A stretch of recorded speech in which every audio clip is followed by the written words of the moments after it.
What particle physicists do or high-energy physicists do is really try to understand what are the most basic building blocks of the universe. The standard model of particle physics is today's kind of best explanation of what we've been able to discover so far. There's probably a whole new dimension to our reality that we don't quite understand yet. Welcome to Purposeful Lab, a Maggia Center podcast. I'm Catherine Hadro with Dr. Dan Keebler. This episode, we're really delving into cosmology with this next guest. Tell us about what we're going to be looking at with this expert.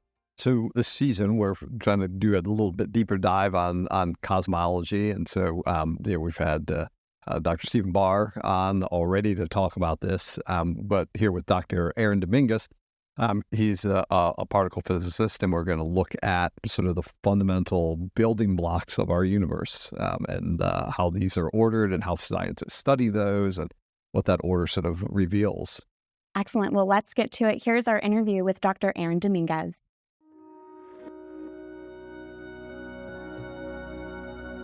Dr. Aaron Dominguez, thank you so much for taking the time to meet us and to join our podcast.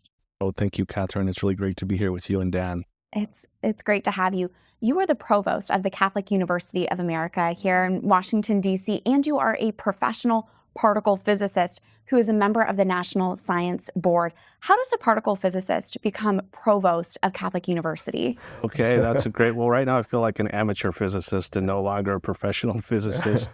Being a physicist, really, that's what I wanted to do ever since I was a little boy. Like being a scientist was something that was kind of imprinted on my heart since I was Chico. So that's what I always wanted to and be. Always physics, not I didn't know what a physicist was. I certainly didn't know what physics was really until going to college. Being a scientist was sort of always, I don't ever remember not wanting to do that. Mm-hmm. Okay. But then going to school, doing research, learning what physics is, becoming a particle physicist. We work on these very large collider projects, these very large international collaborations. And it's kind of a place to grow up with a bunch of other really, really smart people. And it's kind of like a university dedicated just to physics, right? A worldwide university dedicated just to physics. So learning how to work in those big teams, that taught me how to work with other faculty members. And I guess there's probably a direct line somewhere in there between the big science and becoming a university administrator. Collaboration. Yeah, it's collaboration, it's discovery, it's search for truth, it's working with other people from different backgrounds, different disciplines. So, yeah, it's awesome. Yeah, I love it. And we do particle physics at the Catholic University of America, too. Yeah. So, in terms of particle physics, particularly the last 100 years, the goals seems to be to identify sort of the fundamental elements of the universe and how they interact with the fundamental forces, things like quarks and leptons and bosons and so forth, and incorporate them into the standard model. Is that something you can explain in layman's terms? Like, what is the standard model of physics, and so what is it? What's its role? Right. Well, what particle physicists do or high-energy physicists do is really try to understand what are the most basic building blocks of the universe. What are the most basic building blocks of matter, and what are the rules for putting these things together to build the universe that we have? So the standard model of particle physics is today's kind of best explanation of what we've been able to discover so far. So it's all of the stuff we've discovered in the past 100 or so years, like electrons and neutrinos and photons, the kind of stuff you probably learn about in high school, but also more esoteric particles like quarks and heavier versions of electrons and things. So it's actually, it's like a small periodic table of the basic building blocks of the universe. That's what the standard model of particle physics is. But we know that it's not complete. It's not like a theory of everything. In fact, it deliberately ignores some of the most important aspects of reality, like gravity. So we don't have a fundamental explanation for gravity in the standard model of particle physics yet. Okay. Is that something that it leaves out deliberately, or is it something that it becomes too hard to incorporate, or is it something that just can't be incorporated into the standard model? That's a great question. Probably people have different answers. I would say, from my kind of humble perspective, it's probably because we're not able to do it yet. If we could, we'd be bragging about our like explanation of gravity. But it's really hard to study because it's so much weaker than the other forces of nature. Gravity is so weak that it's really a negligible force in these particle interactions in the collider projects that we have. Okay. Yeah, one of the things that's fascinating to me as a non-physicist is that, back in the 50s that Peter Higgs was able to look at the Standard Model, see something missing in it, and predict that there's this other particle there. So I think it speaks something about the order in the Standard Model, or and so maybe you could talk about that and a little bit about what the Higgs boson is and what it was supposed to do. It was missing there, and how people knew something was missing. Yeah, so back in the 1960s, Peter Higgs and some of his other colleagues, who eventually got the Nobel Prize for its proposing this particle in the 2012. The particle physicists were discovering, nuclear physicists were discovering some of these fundamental particles that we now put in our periodic table of the Standard Model. Like, we knew about electrons for a long time. We knew about photons for a pretty long time. We started seeing the other like strong and weak nuclear forces. And they started finding like some basic theories, that would explain how these things work together. But there's if you think about these particles like an electron and its heavier version, a muon, and they have a fundamental mass. So they have like something that gives them substance, a mass, and that mass doesn't come out of any of the theories. It's just kind of arbitrarily there. Like, where does this mass come from? And so either it's just completely arbitrary and comes out of nothing, and you write it in there by hand, or it comes out of some other generative, property of nature. And so in fact, the theory that they had at the time didn't really work that well with particles having mass. But we know that that's true. Particles have we mass. know why particles have mass, right? Otherwise, we wouldn't be sitting here in our chairs. We'd be flying around at the speed of light. Which could be fun. Which would be fun, but it'd be kind of hard to like... If we had a theory for gravity. Right, yeah. So the Higgs boson, this Higgs particle, is a way to kind of generate the masses of these other particles. And that was kind of the linchpin that makes this Standard Model work. The problem is it took us 50 years to find it. Okay. So, yeah. Can you expand on that? Why was it so difficult to discover the existence of the Higgs boson? This has been a major part of your career, and can you speak about that 50-year process? Yeah, it wasn't through lack of trying. I could tell you that. So, like, even when I was a graduate student, that was the subject of my thesis. My dissertation as a graduate student was searching for the Higgs boson, and this is in the 1990s. And we didn't find it. I still graduated. I still got my PhD. But what we did was we closed down like a window that it doesn't exist in. So we kind of proved that it doesn't exist in this particular window of possibilities, and then move on. And that's how science has kind of progressed from the 60s through the 2000s when we did discover it. And it's so hard. It's been so hard to find because it's really hidden in the universe. And it requires a tremendous amount of energy to kind of make it come out and be able to observe it directly. And that's been very hard to do. So that's why these particle colliders, if you've ever seen pictures of them, they're huge. They're the sizes of entire cities. And that takes a lot of very, very clever engineering and physics. That's just not easy to do. So it took us a very long time, because it's super hard to create. It's very rare, and you have to create trillions of these interactions between these particle collisions just to get a few of these Higgs bosons. So it takes a long time. And what was collided, and how long did these things show themselves before they sort of disappear, like back into the fundamental? So there have been different types of collision, experiments to look for the Higgs boson. The one that found it is at the Large Hadron Collider collides protons, so the nucleus of a hydrogen atom. Right, so you just take a bottle of hydrogen, turn it on, strip off the electron, put it into accelerator going in different directions, and bammo, you make a little nuclear explosion 40 million times a second. And out of that, every so often, like every 1 trillionth of a time, you pop one Higgs boson out. But we've been looking at other when we had other versions of these types of hitters too.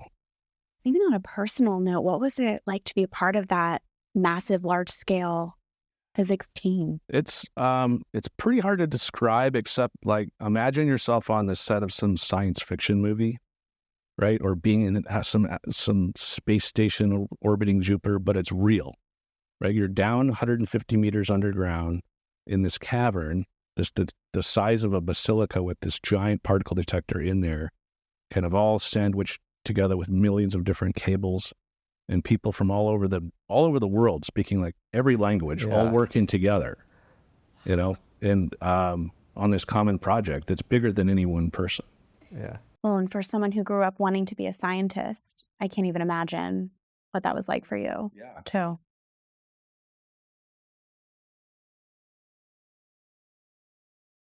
What was your role then in terms of your specialty? Because obviously we have people with all different specialties that are doing different parts of this project. And how do you detect this thing, right? So, if you can't see it, you can't, right? How do you know it is the Higgs boson when they found it? Yeah. Well, I've been super fortunate to play roles kind of across the spectrum in particle physics.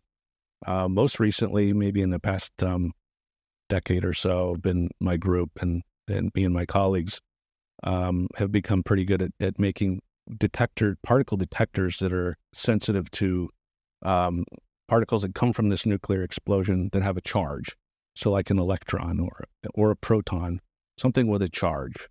And as it comes from this explosion, these particle detectors that we build can make like a three-dimensional movie of this explosion and kind of reconstruct what happened in the kernel of that hard interaction. So it's not so different from the kind of technology used in a cell phone camera, except that it has to be radiation hard. So it has to be blasted by megarads of radiation, has to be super lightweight so that the particles don't get disturbed when they go through it. And it has to run unattended deep underground for like a year. Other than that, it's just very simple. But that's what it does. It just tracks. Okay. It reconstructs the paths of these particles coming from the explosion. I think that, it's funny. You think about how much money has been put in and how many careers are put into, identifying this, that there's some faith there in sort of the rational structure of the universe that, this thing, because you have to think this thing actually is there, right? And we're going to put in millions of dollars and man hours and so forth. That what does that tell you? Do you reflect on that? What that means as a scientific community that we're willing to do that? Yeah. And in fact, we didn't know that the Higgs boson was there. We only knew where it wasn't. That we weren't guaranteed that we understood the universe well enough to know for sure whether or not a Higgs boson or something like it existed or not. We had a pretty good, inkling that there must be something like that. Otherwise, we wouldn't have spent so much time to do it. But you're right. It's kind of a worldwide effort from people of all different backgrounds, really having a common cause, which is to try to understand the creation, God's creation at its most fundamental level. Yeah. And I think that kind of exploration it's written in the human heart, right? There's somehow part of natural law that humans have this desire to understand the creation, the beauty of the universe that we live in. I think that's why people go sail across the ocean, and that's why we try to look for these esoteric particles. It's really trying to understand the creation that we live in. Something that Dan mentioned earlier that he really appreciates about standard physics is that there is that order at that foundational level, which is why you were all able to believe that this Higgs boson existed. Can you speak to that? As a physicist who explores this order at such that foundational level, how do you make sense of that, and how does that originate? It does. It's amazing that it's so orderly, I'd say, to begin with, because I don't think that's guaranteed. There's nothing really about. There's nothing really that guaranteed the universe was intelligible or orderly or rational, but it certainly is. It's like super rational. Yeah. And we're able, we're designed, we're made in a way to make sense of the universe. We just kind of come out that way. God made us this way. Yeah. And not just like Catholics or Americans or French people. It's like all of us from the beginning of time, like man has been made to do this. So that's a pretty amazing fact. And I think that is recognized by all scientists, and that we can, from all these different backgrounds, ask these same questions from all of our different points of view, with this acknowledgement that there really is a truth, right?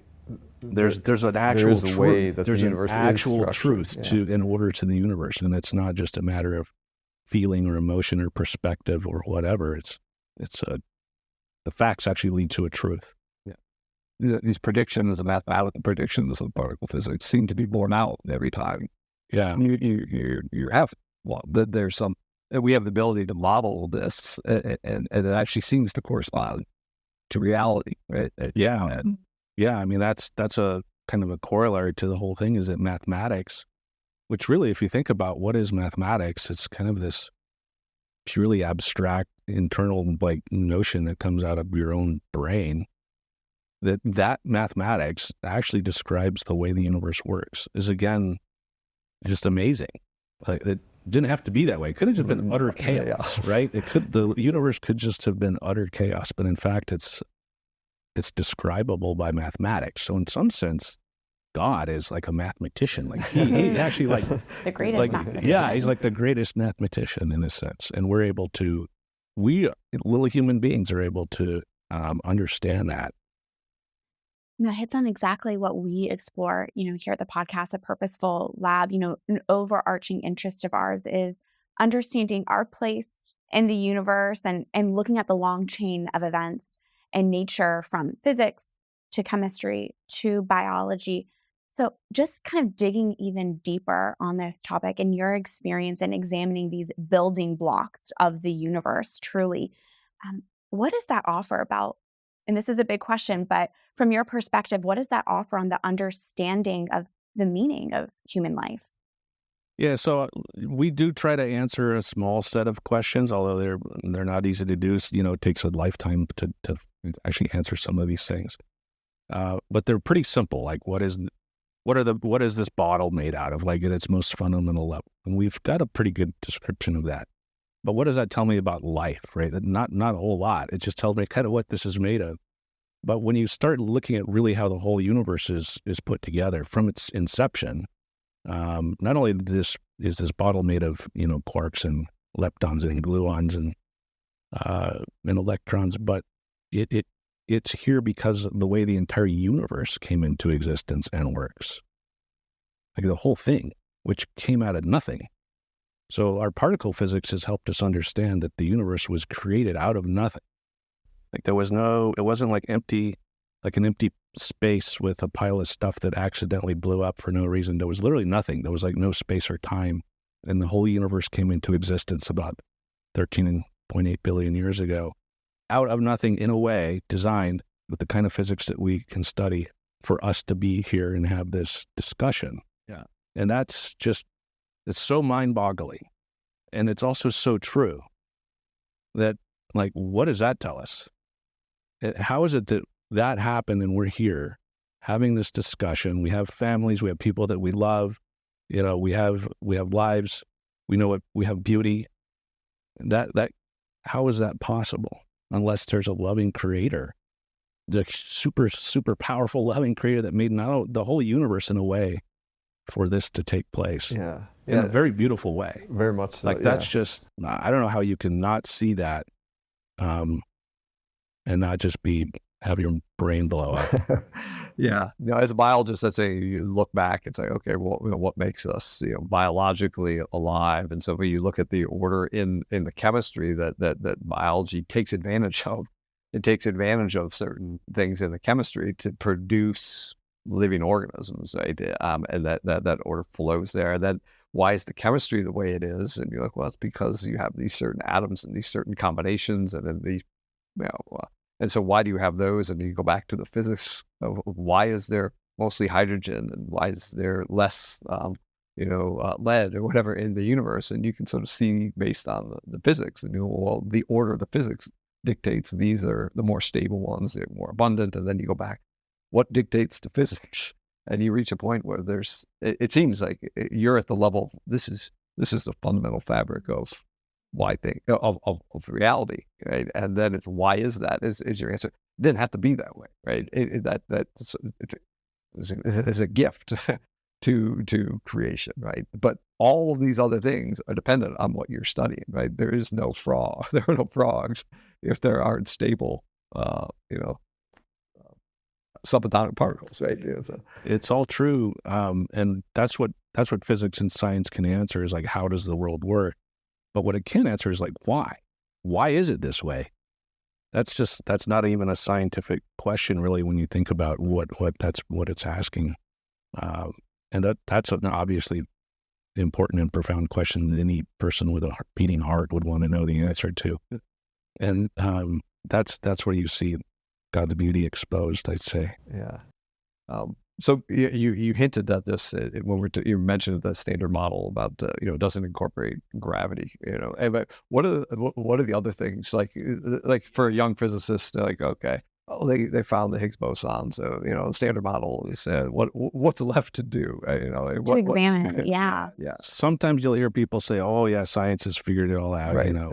Go do something else. We've got it all tidied up and it's going to be in a textbook for all eternity, and that's all you have to do is read the book. There's a lot of that in the late 1800s in physics, and turned out to right. And then quantum mechanics reared its head, like, what? Who ordered that? So, let me give a rough sketch of the entire universe here in 10 seconds. Okay, all right, great. Okay, up for the challenge. So I mentioned this stuff that's in our standard model, and the stuff that we're made of, right, and the stuff that stars are made of. The stuff that you can see in the sky when you look out there with your own eyes or even with a telescope, all of that stuff, which we think would make up the whole universe, really only makes up 5% of the energy and matter content of the universe. Only 5%. So the stuff that we know about, the stuff that we've spent all this time on, the thing that I spent my whole career trying to study, we only get 5% right on this physics test. And I don't know about you, Dan, but in physics, right, you don't pass. You don't get a passing grade if you get 5% out of 100. Yeah.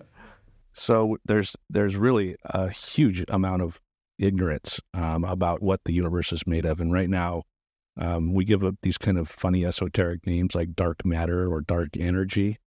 So we don't really know what they are. We know that they exist.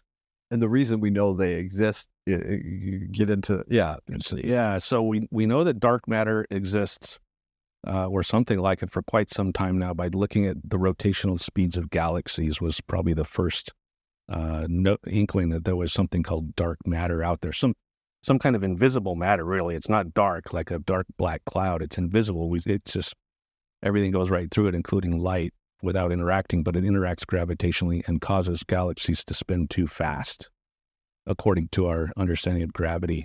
And so it's some form of matter it's kind of invisible. And we're not able to image it with the kind of detectors that I mentioned, and we're not seeing it directly yet in our particle collisions, although that's exactly what we're trying to do.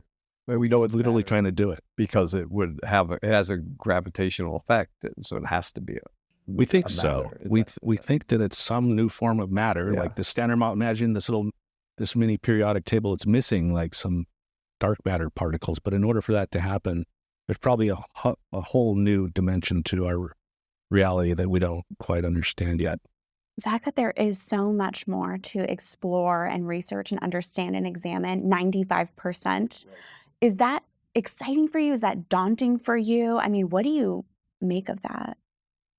It's humbling for sure. Like physicists and scientists, usually we're pretty smart and pretty good at what we do in order to be able to achieve what we do. But if you really think about the enormity of the task, it's, this is one tiny little micro step in mankind's, progress here and understanding. So, but I don't get into it to try to understand every single thing about God. Like you try to understand the beauty that you do uncover, that you do learn, is it's like a profound experience where you're living out like a completion of who you're made to be. So I don't know if you have the same kind of things. And when you find something in biology, how things work, I mean, you're not understanding everything about biology. You just understand something new, particularly that you've been struggling with and wrestling with for years, and you figure it out, or at least another piece of it. It's like, okay, we're meant to know, and we want to know, and it's like, oh, I didn't waste 4 years of life. I actually found something, and whether it's, and often it's not earth shattering, but it is, you've gotten closer to understanding reality, even if it's a small part. It is, and it is, you're part of a bigger community, and that's. This field is totally new to me, but when I was doing some research about, your background and the Higgs boson, it's often referred to as the God particle. Can you explain why is that, and why could this cause some confusion? Okay, yes, it does cause confusion. I'll say that. So here's the story, at least as I was told it. So there was a famous physicist named Leon Letterman. When I was a postdoc at Berkeley Labs, I was actually stationed at Fermilab in Chicago, which is where he was working. And he eventually got the Nobel Prize for the work he had done. And he was co-authoring a book with somebody about particle physics, including the Higgs boson. And the journalist who was writing it with him asked him a question about it, and he called it the G-damn particle. Oh. Okay, not the God particle, but they wouldn't let him call it that because it was so difficult to find. So they shortened it to the God particle. So it was out of frustration. Right? Okay. So that's the story of how it became the God particle. Okay. He was so frustrated by it, and then his editor was clever and snagged that as the title of his book. So right before that even existed, yeah. Oh, that's interesting. It's funny how you talk about earlier about working on these big projects with people from all over the world and different disciplines in physics. Sort of prepared you to be provost at Catholic University. I'm interested to see what because you before that in between you ended up at University of Nebraska. So your career journey from working at CERN and that project to Nebraska to Catholic U. I mean, I've been super fortunate, Dan, to have had opportunities open up for me in my career and been able to take advantage of them. Nothing's ever with these things. Right. I remember sweating over finishing my dissertation. I remember sweating over my first job interview as a postdoc. I remember sweating over the interviews to be a professor and sweating over, my tenure decisions. All of those steps are like branch points that could lead to a different direction for all kinds of reasons, life reasons, just anything, right? Nothing was that, it looks like a linear path. Yeah. Right. For me, I guess, but it was, didn't have to come out that way, and I could have gone in a different way and probably been just as happy and fulfilled. But it did lead me into a career in physics at Nebraska, and I loved it. I love Nebraska. It's where we raised our daughters. I love the Midwest. It's just a wonderful part of the country. I have nothing bad to say about it, and I have nothing bad about all the places I worked at. But I was missing a piece of my life as a Catholic, being able to put together these two halves of myself, right? As a man of faith and as a scientist, that was never there's no internal battle between these things, right? It was never some dichotomy internally, but for sure in my job, there's limits, right? About what you can do, what you can talk about, what you can discuss in class, things like that.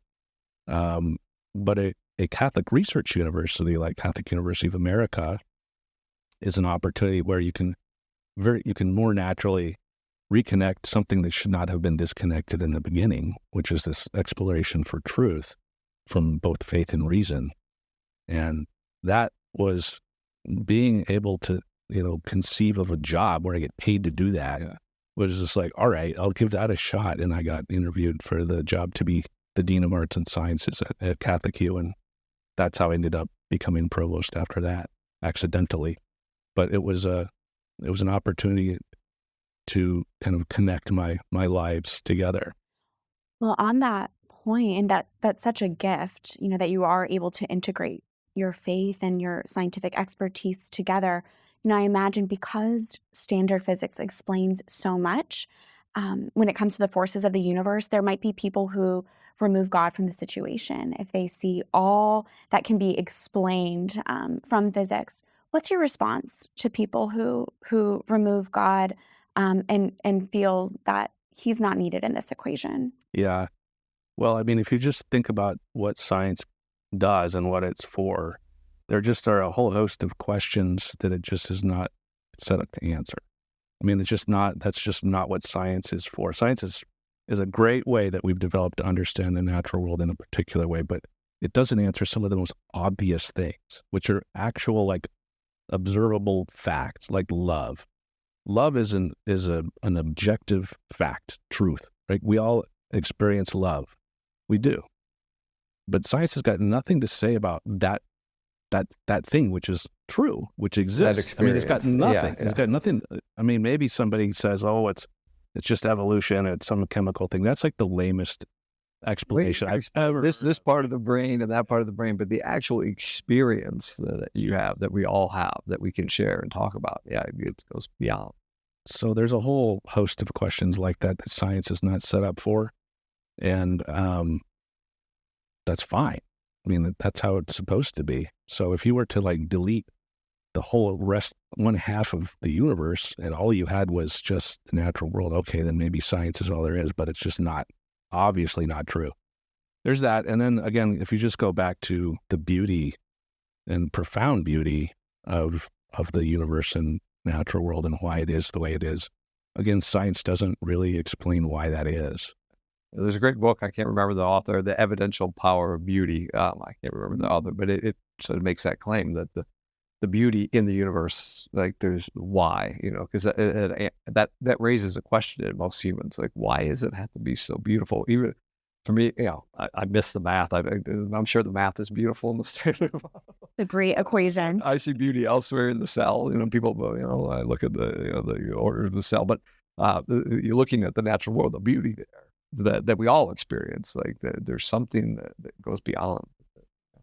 Well, even as you were discussing again the Higgs boson and searching for something that is hidden, I was just wondering how that paralleled with your faith life as well. Yeah, well, look, it's not easy. None of this is easy, really. Some of us have gifts. Some of us, have faith is a gift that's been given to us, right? Grace. And even, like, the greatest saints in the history of the world have struggled through dark nights like that. So it's not easy. Is it? So, yeah, there are things that are hidden that we know that are there, that do take some effort. And I think that's part of our nature as human beings, is that we have to struggle sometimes to find those things. So I think that's okay. I think that's okay. And it's that endeavor, that continuous orienting ourselves towards God and who we're meant to be, and communing with Him and each other. That's not easy work. We're getting back to, your role at Catholic University. What is your vision? What role does Catholic University play in the landscape of higher education, and what unique niche does it occupy, and what services does it do for higher education that, say, can't be done elsewhere? And sort of your vision. And full disclosure, I'm an alumnus, so I always look back at Catholic U, and I with seeing things that are happening there and that you're doing, which are wonderful. But I get your take on what you see as the role of it. It's an American university, like the others here in the country at this time. It was deliberately put in Washington, D.C. and connected to the Catholic Church by the bishops in the late 19th century to be this research university for the Catholic Church in the United States, to help form the citizens of the United States, to really contribute to the nation and the church. That's who we're supposed to have been back then in 1887, and that's who we are today. And where we're headed is to just become a more complete version of that. So if we're doing it right, what we're really trying to do is integrate our faith into everything that we do. Right? We're really trying to put Christ in the center of the whole thing. Yeah. Right?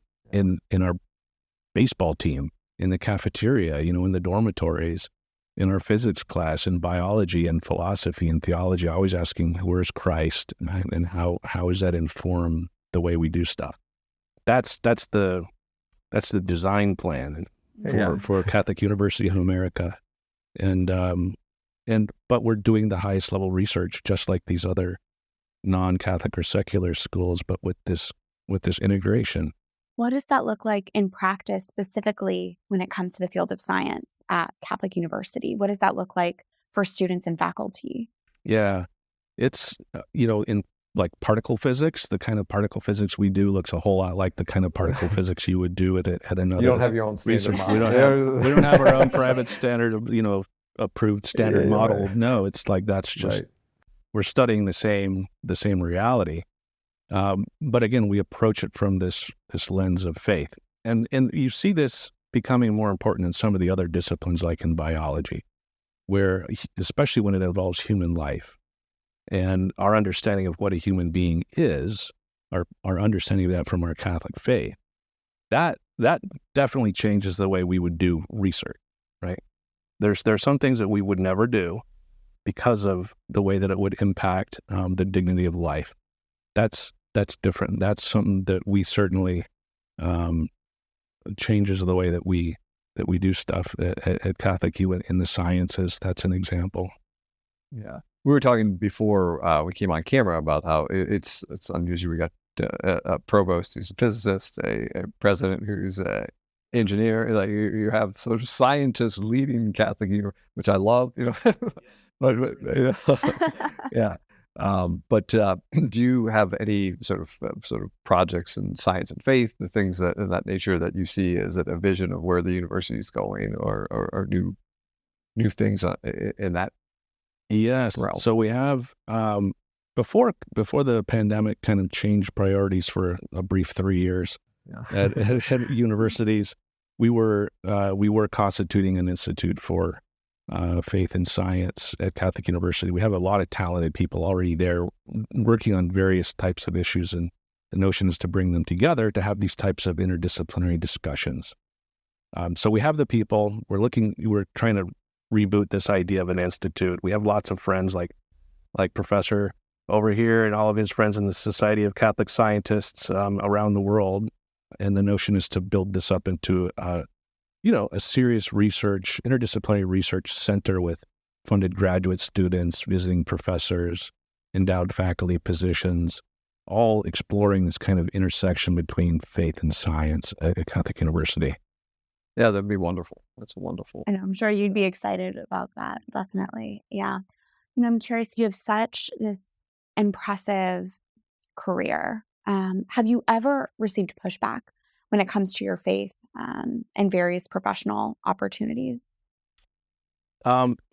It's never been anything like super apparent. And I've never been in a situation where I had to completely suppress my faith. I think everybody who knows me realizes who I am, and that hasn't been something that's directly excluded me from something.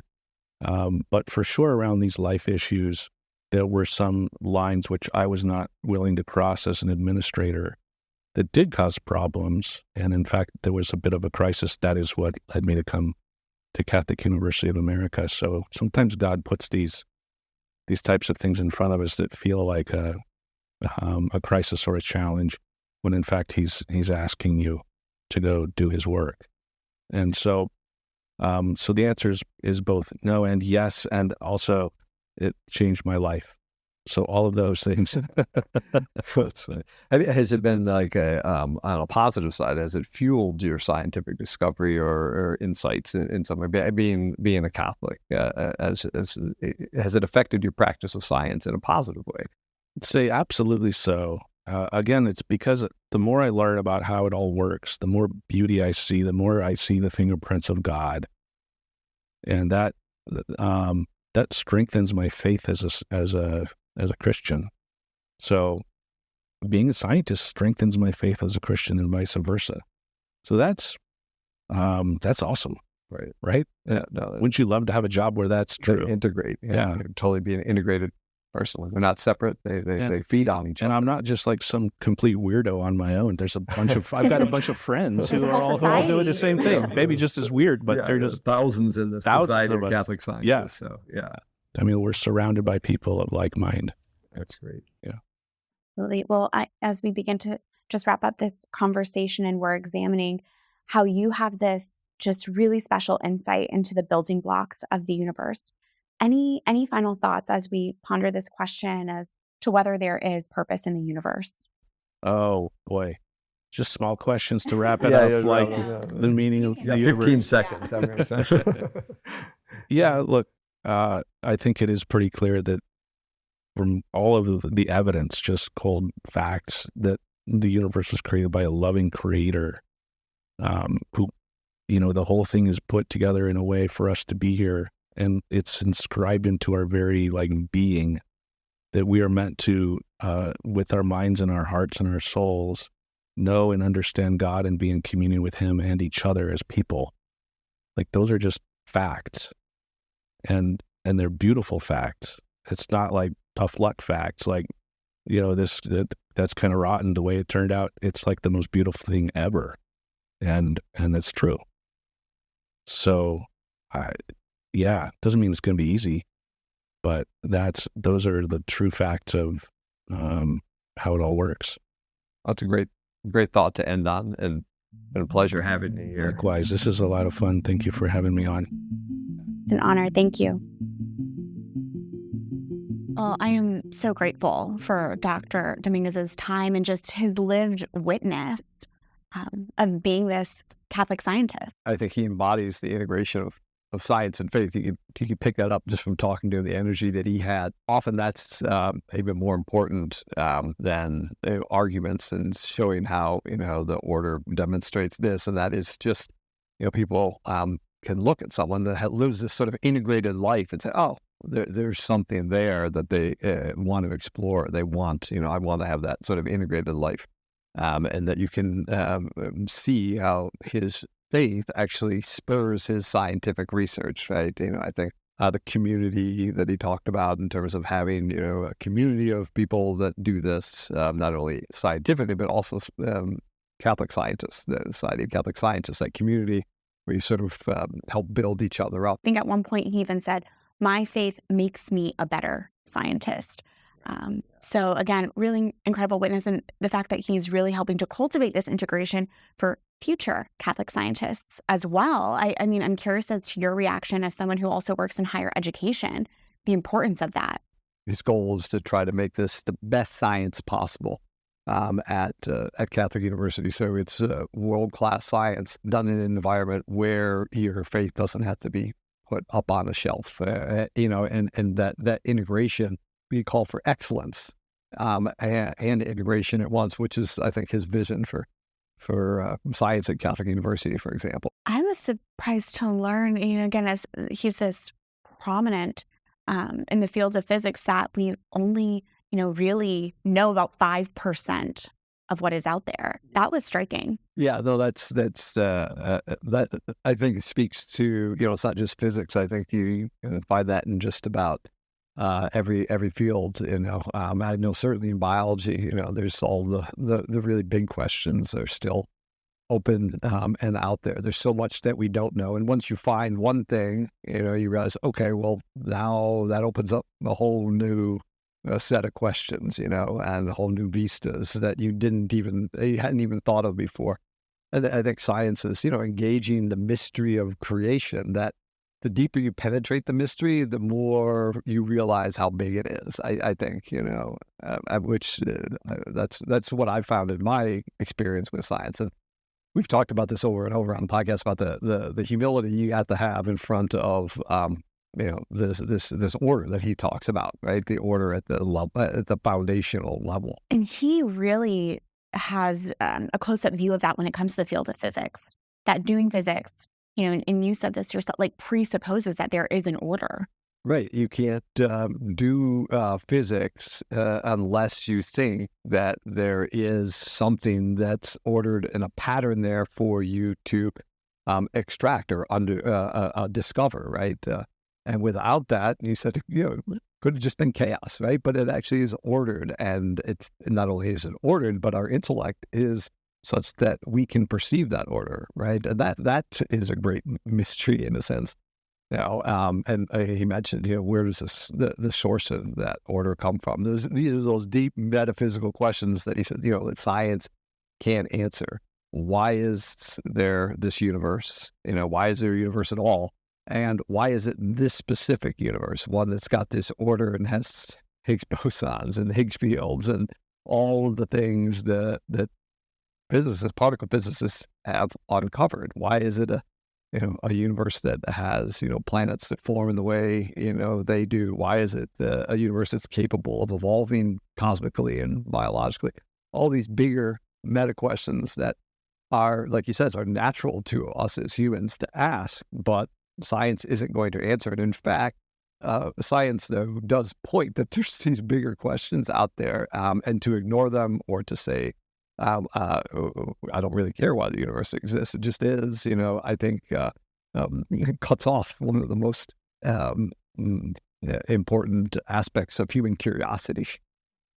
No, I mean, that was fascinating to hear. And also the insight he gave us, I mean, I could almost visualize his time at CERN, and that was a fascinating kind of inside look into that collaborative project. Right, and it's very interesting how, and he said, well, we didn't know if we were going to find it. So it's this risk. Science is a risk, and I know in a career you pick a project, and I think this is going to lead to something, but it's a risk. You might not find anything, and this was a huge risk because the amount of man hours and money that was put into it. That once the feeling of discovery must have been something just that goes beyond description when you put all that effort and faith into, hey, I think this exists. And it's not faith without any rational support. They had reasons to think this thing existed. It made sense that it would, but they weren't sure, right? And the amount of risk that goes into anything worthwhile. And trust. Too. It's like a both and. I was really edified by even just his spiritual insights that he shared with us as well, and how that goes hand in hand with his career. No, definitely. Now we're at the office hours segment of the show as we throw all types of questions to Dr. Dan Keebler and continue to just learn more about science in the news and what are some headlines. So, Dan, Reuters had this exclusive report recently in September that for the third consecutive month, traffic to OpenAI's ChatGPT has declined. It's going down. What's your reaction to this? Is this just because it was the summer and there were fewer students utilizing it? Is it indicative of something greater? I mean, is ChatGPT, is it losing its hype? Yeah, I think, there's it's losing some of its hype, but not, AI is not going away and it's not going down. I think, people are becoming aware of sort of GPT's sort of limitations. They wanted, I wanted to write a full term paper and it didn't quite do it the way I needed it to do. And there's, people are reporting, I see more errors in what it's giving me.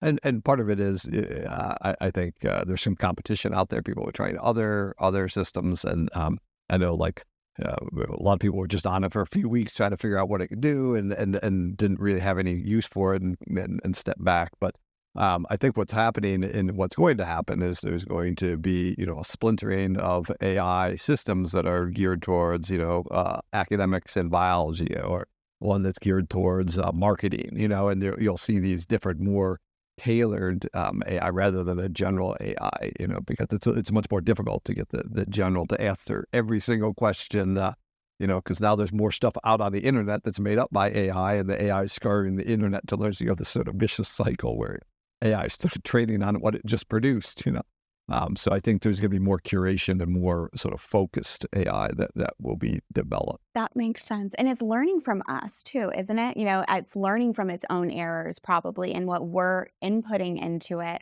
I know I'm just kind of learning its capabilities. The other day I was meeting a friend who was coming from a different, area. So I used ChatGPT to find out, where should I meet this friend that we can meet in the middle and it's an equal distance. I know people who have used ChatGPT to plan their vacations. Find me a place that's like a 2-hour drive away, family friendly. So it's fascinating to see how it will continue to evolve. Yeah, and it's interesting that they need human people to curate it. I get emails from these AI companies. They ask like PhDs to sign up and help curate. Oh, we want to do a biology one. Can you look at it and play with it and give some feedback? So they were they're having experts in marketing or biology to do the feedback to develop these better sort of algorithms. We really need to have somebody come on and make this a topic of one of our future episodes, because I think everybody is interested in this, and everybody is already being touched by this in some way, shape, or form. Absolutely. And I think as the school year continues, I'm interested to see if the traffic to it picks up. And if your students end up utilizing it a lot. We'll look at midterms in the air. We'll report back. Okay, well, there's a number of different articles on the link between shrinking brain size and climate change. So there's a new paper published in Brain Behavior and Evolution, and it considers climate change as a potential factor affecting brain size evolution. Finding the decrease in brain size might be driven by natural selection in response to environmental stress, which began roughly 15,000 years ago. You've written a book on evolution. Should I be concerned about these reports that our brains are shrinking? And what do you make of this theory? Yeah, it's interesting. I don't think you need to be concerned. You're doing quite fine. It'll be okay. But there is, this was a new study, but there have been a number of studies looking at, fossil record, and that the brain size in humans seems to have decreased over the last 20,000 years. Which, the begs question why and what does that mean? Because clearly we are able to do and have a much more complex society than we did 20,000 years ago. And this recent study was showing that there's a linkage between the climate. And maybe that's one of the factors that, a warmer climate is selecting for a smaller brain. And there's been some evidence that we sort of knew that already, is that the hominins that live at higher latitudes where it's colder tend to have bigger bodies, bigger brains. And so that's been known. But this, even if you take into account body size, they still have bigger brains 20,000 years ago, really, than we have now. But this also gets to the point that it's not just the size of the brain, but it's also the organization of the brain that really matters. So just because the size has gone down, and maybe it's because one of the biggest things about the brain is you have to cool it, because it uses so much energy to cool the brain. And so, a larger brain in a cooler climate is easier to cool. Possibly that might be one of the factors that plays into this. But a smaller brain that's organized differently might, probably has the ability to do, the same things, or has the organization is key. Right, because there's brains, particularly if you look in the fossil record 300,000 years ago, you see brains that look very similar to modern humans in terms of their size, but based on the shape, it's a little bit different. And so clearly it's organized differently. And so, with a smaller brain, do you organize it differently? And it's interesting, if you look at male and female brains on average, a female brain is a little bit smaller because females are smaller, and they actually organize their brain on average a little bit differently. We're more efficient, maybe, with our brain. Exactly. You have a better way of doing it. So, in certain tasks. So I think that it's clear that size of the brain is not the only factor in terms of how the brain operates. Glad to get your take on that. I feel consoled in that sense. And again, we want to remind our viewers and listeners, you can now submit questions through audio message to office hours. Call the number that's on the screen. That's 949-257-2436. 949-257-2436, and you might hear your question right here on Purposeful Lab. As always, make sure to go to madracenter.com for all the latest podcast updates, and we'll see you next week.